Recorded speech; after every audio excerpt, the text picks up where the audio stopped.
Баршаңызға сәлем. Бүгін сіздермен бірге маршмеллоуды үй жағдайында дайындап көрсететін боламын. Тек қана 3 қана заттан дайындалынады. Өте үлпілдек, жұмсақ әрі тәтті. Зефирге ұқсайды, сондықтан видеоны соңына дейін көріп, менімен бірге дайындаңыздар.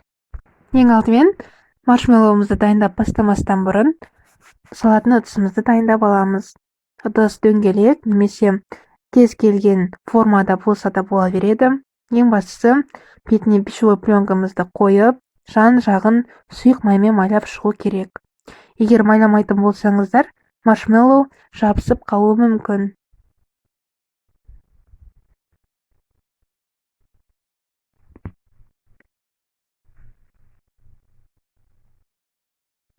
Бізге керекті заттар: желатин, су, қант. Ең алдымен 60 грамм суымызға 10 грамм желатинімізді салып, ыдыстың ішінде араластырамыз. Барлық құрамдар описанияда жазылған. Бөлек қойып қоямыз, осы аралықта желатин суды өз бойына сіңіреді.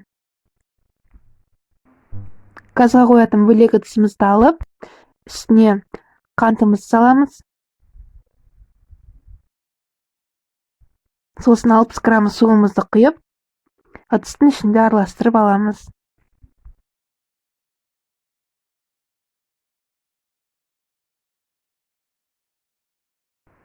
Енді жай отта қантымызды үздіксіз араластырып отырып, ерітеміз.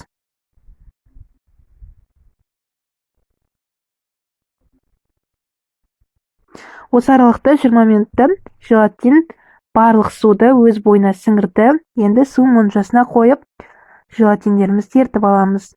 Ол аралықта қантты да араластырып отырып, аппақ көпіршік шыққан кезде бөлек бұрышқа алып қоямыз.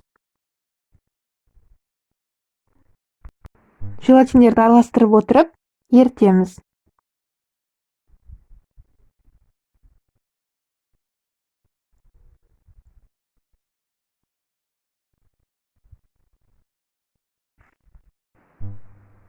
Неге еріп қалған секілді түйіршіксіз болуы керек. Ерген қантымызды бөлек ыдысымызға құйып аламыз. Содан соң миксерлеп отырып, ыстық желатиндерімізді шет-шетінен қосып отырып, шайқаймыз.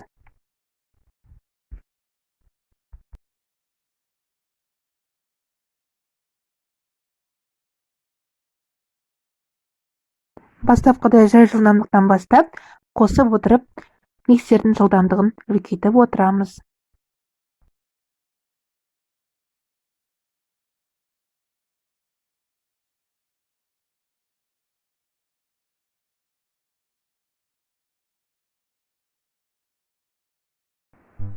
Мінекей дайын болды.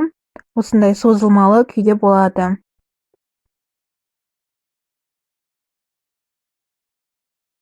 Енді жаңағы майлап қойған ыдысымызды алып, массамызды ішіне құйып шығамыз. Осы аралықта бірден құйып тастаңыз, әйтпесе желатиніңіз бірден іске кірісіп, жабысып қалуы мүмкін, сондықтан ұзақ уақыт тұрғызып қоюдың қажеті жоқ.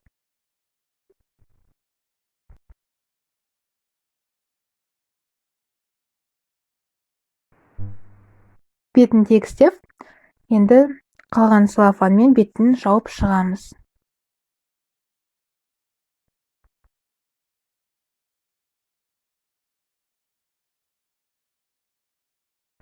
Енді тоңазытқыштан кемінде 3 сағатқа салып қоямыз. Егер уақытыңыз болып жатса, 6 сағат немесе бір түнге қойсаңыз болады.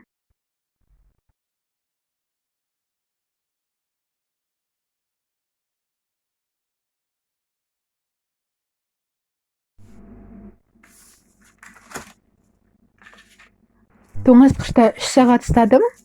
Өте үлпілдек, жұмсақ. Енді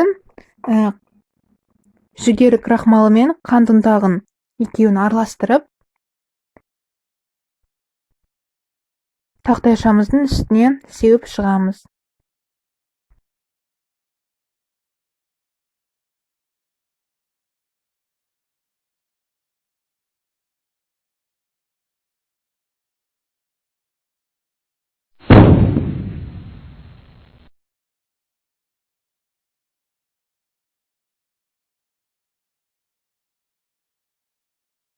Көріп тұрғандарыңыздай үлпілдек, жұмсақ.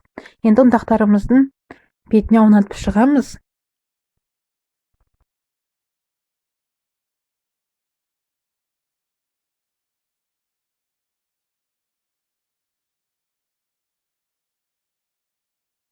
Енді маршмеллоуды бөліктерге бөліп шығамыз. Әр кескен бөлігіңізді ұнтаққа аунатып отыру керек, себебі маршмеллоу сәл жабысқақ күйде болады.